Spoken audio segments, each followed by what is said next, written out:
നമസ്കാരം. S V ജേണലിലേക്ക് ഒരിക്കൽ കൂടി സ്വാഗതം. നമ്മുടെ രാജ്യത്തിന് അല്ലെങ്കിൽ നമ്മുടെ സംസ്ഥാനത്തിന് രണ്ട് പേരുണ്ട്. ആ രണ്ട് പേരെന്ന് പറയുന്നത് ഡിസാസ്റ്റർ ടൂറിസ്റ്റ്, അതായത് എം സ്വരാജ് പറഞ്ഞതുപോലെ ഡിസാസ്റ്റർ ടൂറിസ്റ്റ് എന്ന് ഒരു സംശയവുമില്ലാതെ വിളിക്കാൻ കഴിയുന്ന രണ്ട് പേരാണ് ഡിസാസ്റ്റർ ടൂറിസ്റ്റുകൾ. എന്തുകൊണ്ട് അങ്ങനെ പറഞ്ഞു എന്ന് ചോദിച്ചു കഴിഞ്ഞാൽ, ഒരു ഡിസാസ്റ്റർ നടന്നു കഴിഞ്ഞാൽ അവിടേക്ക് അവർക്ക് സൗകര്യമുള്ള സമയത്ത് വരികയും അവിടെ സന്ദർശനം നടത്തി അവിടുത്തെ കെടുതികളും ഒക്കെ കണ്ട് മനസ്സ് മടുത്തെന്നല്ല, മനസ്സ് നിറഞ്ഞ് മടങ്ങുന്നവരെയാണ് അങ്ങനെ പറയുന്നത്. അതായത് അവിടെ എന്തൊക്കെ സംഭവിച്ചു എന്ന് കാണാനുള്ള ഒരു താല്പര്യമുണ്ടല്ലോ. നമ്മളെന്തിനാണ് ടൂറിസ്റ്റ് ആയിട്ട് പോകുന്നത്, അല്ലെങ്കിൽ യാത്രകൾ നടത്തുന്നതിന് വേണ്ടിയിട്ടാണ്. നമ്മൾ അവിടുത്തെ പ്രധാനപ്പെട്ട സവിശേഷതകൾ കാണാനും അത് ആസ്വദിക്കാനും ഉള്ളിൽ കണ്ട് സന്തോഷം നിറയ്ക്കുന്നതിന് വേണ്ടിയിട്ടുമാണ് നമ്മൾ ഉല്ലാസയാത്രകൾ പോകുന്നത്. അതുപോലെയുള്ള രണ്ട് ഡിസാസ്റ്റർ ടൂറിസ്റ്റുകളാണ് നമ്മുടെ കേരളത്തിൻ്റെ രണ്ട് എംപിമാർ. ആ എംപിമാരുടെ പേര് ഒന്ന് രാഹുൽ ഗാന്ധി എന്ന് പറയുന്ന ഒരാളും മറ്റൊന്ന് പ്രിയങ്ക ഗാന്ധി. നമുക്ക് വേണമെങ്കിൽ ഒരു എളുപ്പത്തിന് അവരെ ബോബനും മോളിയും എന്ന് തന്നെ വിളിക്കേണ്ടി വരും. ടോംസിൻ്റെ രണ്ട് കാർട്ടൂൺ കഥാപാത്രങ്ങളാണ്, അങ്ങനെ വേണേൽ വിളിക്കേണ്ടി വരും. ഇവർ രണ്ടുപേരും കേരളത്തിൽ വന്നിട്ടുള്ളത് എന്തിനു വേണ്ടിയിട്ടാണ്? തെരഞ്ഞെടുപ്പ് കാലത്ത് അവരെ ഇവിടെ കാണാം. അതേസമയം ഈ പ്രിയങ്ക ഗാന്ധി ഓർക്കുന്നില്ല, വയനാട്ടിലുള്ള പാവപ്പെട്ട ജനങ്ങളെല്ലാവരും കൂടി ഒരുമിച്ച് ഒരു ദിവസം പോയി നിന്നുകൊണ്ട് വെയിലും മഴയും സഹിച്ചുകൊണ്ട് വോട്ട് ചെയ്തതിൻ്റെ പരിണിത ഫലമായിട്ടാണ് ലോകത്ത് അല്ലെങ്കിൽ ഇന്ത്യയിൽ ഏതൊരു മണ്ഡലത്തിൽ നിന്നാൽ പോലും കിട്ടാത്തത്രയും വോട്ടുകൾ നേടിക്കൊണ്ട് കേരളത്തിൽ ജയിച്ചത്. രാഹുൽ ഗാന്ധിയുടെ അവസ്ഥ അത് തന്നെയല്ലായിരുന്നോ? രാഹുൽ ഗാന്ധിയും രാജ്യത്തിൻ്റെ വിവിധ ഭാഗങ്ങളിൽ നിന്ന് മത്സരിച്ചെങ്കിൽ പോലും പരാജയപ്പെട്ടിരുന്നു. എന്നിട്ട് കേരളത്തിലേക്ക് വരുന്നു, കേരളത്തിൽ നിന്ന് വിജയിക്കുന്നു. അപ്പോൾ വയനാട്ടിലെ ജനങ്ങളെ പൊട്ടന്മാരാക്കിക്കൊണ്ട് പിന്നീട് എന്താ സംഭവിച്ചത് നമുക്കറിയാം. ഇതിന് എങ്ങനെ അവിടെ പ്രശ്നങ്ങളുണ്ടായ സാഹചര്യത്തിൽ എം പി എവിടെ എന്ന് ചോദിച്ചുകൊണ്ട് അവിടെയുള്ള ആളുകൾ എം പിയുടെ കസേരയിൽ കൊണ്ടുവന്ന് വാഴ വെച്ചു. എങ്ങനെ വെക്കാതിരിക്കും? കാരണം കേരളത്തിൽ അല്ലെങ്കിൽ വയനാട് പോലെ ഒരു സ്ഥലത്ത് ഒരു പ്രശ്നമുണ്ടാകുമ്പോൾ ആ പ്രശ്നത്തിൽ ഇടപെടുകയും പരിഹാരം കണ്ടെത്തുകയും ചെയ്യേണ്ടത് ആ നാട്ടിലെ ജനപ്രതിനിധിയാണ്. രാഹുൽ ഗാന്ധി എന്ന് പറയുന്നത് കേരളത്തിലെ വെറും മൂന്നാംകിട രാഷ്ട്രീയക്കാരനല്ലെന്നേ, മൂന്നാംകിട കോൺഗ്രസ് പ്രവർത്തകനല്ല ഈ രാഹുൽ ഗാന്ധി.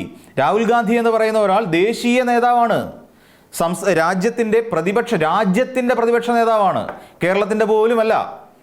അപ്പോൾ അങ്ങനെയുള്ള ഒരു പ്രതിപക്ഷ നേതാവ് എം പി ആയിരിക്കുന്ന ഒരു മണ്ഡലം വയനാട്, അദ്ദേഹം അവിടെ നിന്ന് മാറിയിട്ട് രാജിവെച്ച് പോയെങ്കിൽ തന്നെയും അദ്ദേഹത്തിൻ്റെ സഹോദരിയായ പ്രിയങ്ക ഗാന്ധി, അതായത് മോളി, അവിടെ വന്നിട്ട് എന്ത് ചെയ്തു എന്ന് ചോദിച്ചാൽ അവിടെ നിന്ന് വിജയിച്ചുകൊണ്ട് പ്രിയങ്ക ഗാന്ധി എം പി ആയി മാറി.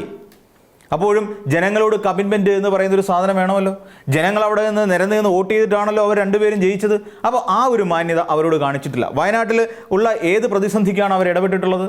വയനാട്ടിലൊരു medical college, Mananthavady medical college സ്ഥാപിക്കുന്നതുമായി ബന്ധപ്പെട്ടുകൊണ്ട് എന്തെങ്കിലും ഒരു നീക്കം നടത്താൻ, അതിന് പെർമിഷൻ കിട്ടുന്ന അടക്കമുള്ള കാര്യങ്ങൾക്ക് വേണ്ടി എന്തെങ്കിലും ഒരു നീക്കം നടത്തിയിട്ടുണ്ടായിരുന്നോ ഈ രാഹുൽ ഗാന്ധി? അവിടെ നമുക്കറിയാവുന്നതുപോലെ നിരവധി വന്യമൃഗ ശല്യം ഉണ്ടാകുകയും അതുമായി ബന്ധപ്പെട്ടുകൊണ്ട് മനുഷ്യർ മരിക്കുകയും ചെയ്തിരുന്നു, കൊല്ലപ്പെടുകയും ചെയ്തിരുന്നു. അക്കാര്യത്തിൽ എവിടെയെങ്കിലും രാഹുൽ ഗാന്ധിയുടെ കണ്ണോ കയ്യോ തലയോ എത്തിയിട്ടുണ്ടോ? ഇല്ല. ഇവിടെ മനുഷ്യർ ഉരുളെടുത്തു പോയ മനുഷ്യർ ജീവന് വേണ്ടിയിട്ടും ജീവിതത്തിന് വേണ്ടിയിട്ടും കിടന്ന് യാചിക്കുകയായിരുന്നു. അവരുടെ ഉറ്റവരുടെയും ഉടയവരുടെയും മൃതദേഹങ്ങൾ അടക്കം ചെയ്ത മണ്ണിൽ നോക്കി അവർ വിലപിക്കുകയാണ്, ഞങ്ങൾക്ക് കിടക്കാൻ ഒരു കിടപ്പാടം തരൂ എന്ന് പറഞ്ഞുകൊണ്ട്. എന്നിട്ട് ഇവിടുത്തെ കോൺഗ്രസ് പാർട്ടി എന്താ ചെയ്തത്? കേരളത്തിലെ കോൺഗ്രസ് പാർട്ടി ഒരു ആപ്പ് ഉണ്ടാക്കുന്നു, പണം നാടുനീളെ നടന്ന് പണം പിരിക്കുന്നു, എന്നിട്ട് ഒടുവിൽ ആ ആപ്പ് തന്നെ ഡീആക്ടിവേറ്റ് ചെയ്യുന്നു. അങ്ങനെ ഡീആക്ടിവേറ്റ് ചെയ്തതിന് ശേഷം ആ പണം എവിടെ പോയി എന്ന് ഇപ്പോൾ KPCC അധ്യക്ഷനായിരിക്കുന്ന സണ്ണി വക്കീലിന് പോലും അറിയില്ല. ഏതോ ചില കണക്കുകൾ ഇവിടെ കൊണ്ടുവന്ന് അവതരിപ്പിച്ചു. എന്നിട്ട് മേപ്പാടി ഗ്രാമപഞ്ചായത്തിൽ അവിടെ കുന്നമ്പറ്റ എന്ന് പറയുന്ന സ്ഥലത്ത് ഒരു 3.25 ഏക്കർ ഭൂമി എടുത്തിരുന്നു. ആ ഭൂമിയിൽ നിർമ്മാണ പ്രവർത്തനം ഞങ്ങൾ ഇപ്പം തുടങ്ങും, ഇപ്പം ഞങ്ങൾ വീട് വെക്കാൻ പോവാണ്, ഞങ്ങളത് ഇപ്പോൾ പൊട്ടിക്കും. ഇത് കാണുമ്പോൾ നമുക്ക് തോന്നുന്നത് ഒരു സിനിമയുണ്ട്. ആ സിനിമയിൽ നമ്മുടെ നെടുമുടി വേണു ഒരു തേങ്ങ ജപിച്ചു വെച്ചിട്ട് ഇപ്പോൾ ഉടയ്ക്കും എന്ന് പറഞ്ഞുകൊണ്ട് നിന്ന് ഡയലോഗ് അടിക്കുന്ന കാഴ്ചയുണ്ട്. അപ്പോൾ ജഗതി അടുത്ത് നിന്നുകൊണ്ട് പറയുന്നത് തേങ്ങ ഉടയ്ക്കും സ്വാമി എന്ന് പറയുന്ന ഒരു സംഭവമുണ്ട്. ഈ തേങ്ങ എപ്പോൾ ഉടയ്ക്കും എന്നുള്ളത് മാത്രമാണ് സത്യത്തിൽ വയനാടുകാർക്ക് മനസ്സിലാകാത്തത്. അപ്പോൾ അതിനു വേണ്ടിയിട്ട് വന്നു രാഹുൽ ഗാന്ധി. അതായത് വയനാടുകാരെ പറ്റിക്കാനും കേരളത്തിലുള്ള ജനങ്ങളെ ആകമാനം പറ്റിക്കാനും വേണ്ടിയിട്ടുള്ള കെട്ടിയിറക്കൽ മാത്രമായി രാഹുൽ ഗാന്ധി മാറി എന്നുള്ളത് വസ്തുതയാണ്. നമ്മളൊന്ന് ആലോചിച്ച് നോക്കിക്കോളൂ. ഇവിടെ പ്രിയങ്ക ഗാന്ധി എന്ത് ചെയ്തു? സ്വന്തം എം പി ആണ്. ആ നാട്ടിലുള്ള ജനങ്ങൾക്ക് വേണ്ടിയിട്ട് എന്തെങ്കിലും ഒരു കൈസഹായം ചെയ്തു കൊടുക്കാൻ പ്രിയങ്ക ഗാന്ധിയെ കൊണ്ട് കഴിഞ്ഞോ? ഇല്ല. പക്ഷേ പ്രിയങ്ക ഗാന്ധി എന്ത് ചെയ്തു? പ്രിയങ്ക ഗാന്ധിയുടെ ചിത്രം വെച്ചുകൊണ്ട് കലണ്ടർ അച്ചടിച്ചു 26-ലെ. ആ കലണ്ടർ കൊണ്ടുവന്ന് എല്ലാ വീടുകളിലും ഏൽപ്പിച്ചു. എന്തിനു വേണ്ടിയിട്ട്? അവർക്ക് തൂക്കിയിടാൻ സ്ഥലമില്ല, മരത്തെ കാണിയടിച്ച് അവർ ആ കലണ്ടർ തൂക്കിയിട്ട് കാണിച്ചു കൊടുത്തു.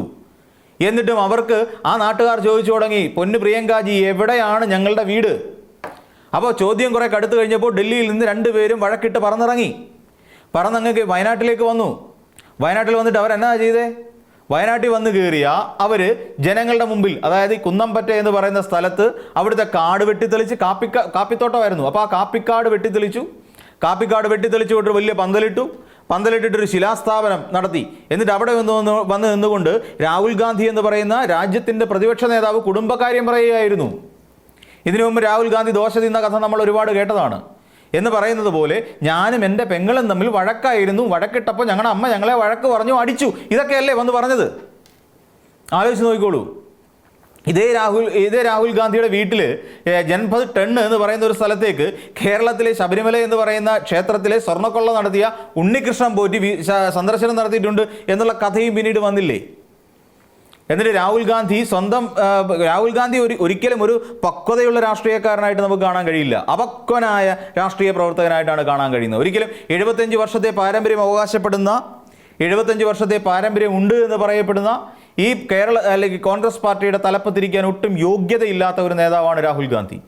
ഈ പറയുന്ന അങ്ങനെയുള്ള രാഹുൽ ഗാന്ധിയും പ്രിയങ്ക ഗാന്ധിയും ഒരു ജനപ്രതിനിധിയായിരിക്കാൻ വേണ്ട ഒരു യോഗ്യതയും ഇല്ലാത്ത ഒരു നേതാവാണ് ഈ പ്രിയങ്ക ഗാന്ധി. ഇവർ രണ്ടുപേരും വന്ന് നിന്നുകൊണ്ട് ഒരു വേദിയിൽ കയറി നിന്നുകൊണ്ട് കുടുംബകാര്യം പറയുന്നത് കേൾക്കാനല്ല ആ ജനങ്ങൾ ഇരിക്കുന്നത്. അവർക്ക് കൊടുക്കും, അവിടുത്തെ സംസ്ഥാനത്തെ കോൺഗ്രസ് പാർട്ടി കൊടുക്കുമെന്ന് പറഞ്ഞ KPCC വെച്ചു കൊടുക്കുമെന്ന് പറയുന്ന വീടെവിടെ എന്ന് ചോദിക്കാനാണ് അവിടെയുള്ള ആൾക്കാർ വന്ന് നിൽക്കുന്നത്. അവർക്ക് ആവശ്യം അവർക്ക് കയറി കിടക്കാൻ ഒരു വീടാണെന്നേ, അല്ലാതെ അവിടെ വന്ന് കുടുംബകാര്യം പറയുകയല്ല ചെയ്യേണ്ടത്. ഇപ്പോൾ എത്ര ദിവസം കഴിഞ്ഞു കള്ളാടിയിൽ ഈ ഒരു അപകടം നടന്നിട്ട്? ഇവിടുത്തെ ഒരു പ്രധാനപ്പെട്ട പ്രശ്നം ആ അപകടവുമായി ബന്ധപ്പെട്ടുകൊണ്ട് മരിച്ചവരിൽ മലയാളികളില്ല എന്നുള്ളത് ഏറ്റവും വലിയ പ്രശ്നമാണ്. അതായത് നമ്മുടെ നാടിൻ്റെ പ്രശ്നമാണ്. അങ്ങനെയാണെങ്കിൽ മാത്രമേ നമുക്ക് ഉണർന്ന് പ്രവർത്തിക്കാൻ കഴിയൂ. ഇവിടുത്തെ മന്ത്രിമാരടക്കമുള്ള മുഖ്യമന്ത്രി അടക്കം അവിടെ നിന്നുകൊണ്ട് മാധ്യമങ്ങളെ കാണുമ്പോൾ അതിനകത്തൊരു പുച്ഛം കലർന്ന സ്വരമുണ്ടായിരുന്നു എന്നുള്ളതാണ്. അവിടെ 265 സെൻറ്റിമീറ്റർ മഴ, അത് ഏത് മഴമാപിനി കൊണ്ടാണോ ഈ 265 സെൻറ്റിമീറ്റർ ആയിട്ട് അളക്കുന്നത്? 265 മില്ലിമീറ്റർ മഴയാണ് അവിടെ പെയ്തത്. അവിടെ കഴിഞ്ഞ 3 ദിവസങ്ങളായി മഴ നിലനിൽക്കുന്ന ഒരു പ്രദേശം തന്നെയായിരുന്നു. അവിടെ കഴിഞ്ഞ ദിവസം പിണറായി വിജയൻ എന്ന് പറയുന്ന പ്രതിപക്ഷ നേതാവ് പറഞ്ഞു അവിടെ ഈ റെഡ് അലർട്ട് പ്രഖ്യാപിക്കേണ്ട സ്ഥലമായിരുന്നു. ആ റെഡ് അലർട്ട് പ്രഖ്യാപിക്കേണ്ട സ്ഥലത്ത് എന്തുകൊണ്ടാണ് യെല്ലോ അലർട്ട് പ്രഖ്യാപിച്ചത് എന്ന് ചോദിച്ചു.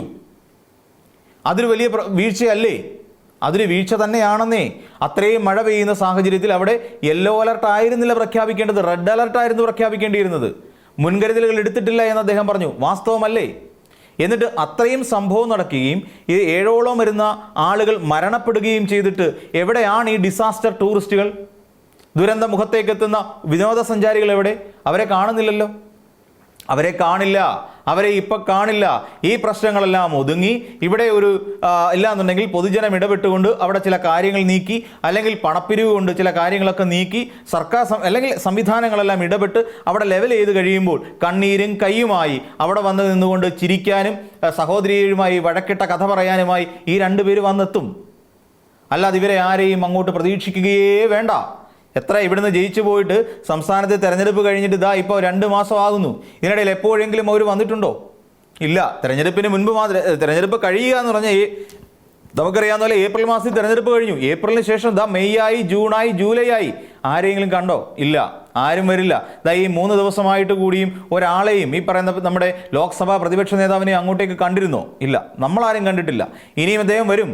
ഇതുപോലെ പണപ്പിരിവ്, ഇവിടുത്തെ KPCC പണപ്പിരിവ് നടത്തുകയും ആ പണം വെട്ടിച്ച് പുട്ടടിച്ചതിന് ശേഷം ആ പണത്തിൻ്റെ പേരിൽ വീടുണ്ടാക്കി കൊടുക്കാമെന്ന് പറഞ്ഞുകൊണ്ട് ഒരുപറ്റം ആൾക്കാർ വരും. ഇപ്പം വയനാട് തുരങ്കപാത നടക്കരുത് എന്ന് ആശിക്കുന്നവരാണ് കേരളത്തിലെ കോൺഗ്രസ്സുകാർ. കാരണം എന്താ?